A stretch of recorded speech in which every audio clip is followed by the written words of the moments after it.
ఎవరు ఎక్కువగా ఇతరులను కామెంట్ చేస్తారో తెలుసా? ఎవరైతే వాస్తవం ఉన్నది ఉన్నట్టు చూడకుండా ప్రతిదీ తమ ఇష్టాలు ఇంకా అయిష్టాల ప్రకారం మాత్రమే జరగాలని కోరుకుంటారో వాళ్ళు ప్రపంచాన్ని తమ నమ్మకాలు, అభిప్రాయాలు ఇంకా ఎక్స్పెక్టేషన్స్ అనే లెన్స్ నుండి మాత్రమే చూస్తారు.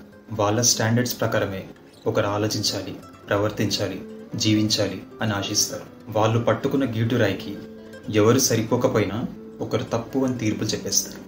కొంచెం లోతుగా చూస్తే వాళ్ళు ఇచ్చే తీర్పులన్నీ ఇతరుల గురించి కాదు, అది వాళ్ళ గురించి. వాళ్ళల్లో ఇన్సెక్యూరిటీ అంటే అభద్రత ఉంటుంది. మనిషిగా వారి విలువపై వారికి నమ్మకం ఉండదు, సందేహాలుంటాయి. అందుకే ఇతరులని తమ స్థాయికి తగ్గించడం ద్వారా వాళ్ళు సేఫ్గా ఫీల్ అవుతారు. వాళ్ళల్లో అన్సర్టినిటీ అంటే అనిశ్చితి ఉంటుంది. తాము ఒక విషయంలో తప్పు కావచ్చనే భయం ఉంటుంది. అందుకే ఇతరులపై తీర్పులు చెప్పడం ద్వారా వాళ్ళు సరైన వాళ్ళమనే ఫీలింగ్ కలుగుతుంది. పైగా ఏది కరెక్ట్ అనేది తమ కంట్రోల్లోనే ఉంటుంది. ఇంకా వాళ్ళలో సుపీరియారిటీ ఉంటుంది. ఇతరులతో పోల్చుకోవడం ద్వారా, వారిని తక్కువ చేయడం ద్వారా వాళ్ళ అహం వెంటనే సంతృప్తి పొందుతుంది. తమను తాము మెరుగుపరుచుకోవడం కంటే ఇతరులను తగ్గించడం ద్వారా గొప్పగా ఫీల్ అవ్వటం సులభంగా ఉంటుంది. మన సోషల్ లైఫ్లో ఈ జడ్జిమెంట్స్ అనేవి చాలా కామన్.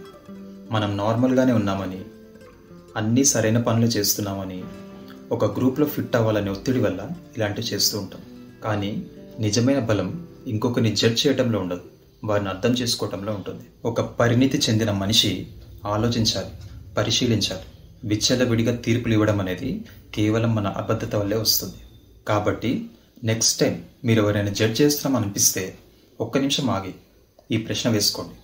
నేను ఈ మనిషిని అర్థం చేసుకోవడానికి ప్రయత్నిస్తున్నానా, లేక కేవలం నేను బెటర్గా ఫీల్ అవ్వడానికి ట్రై చేస్తున్నానా అని.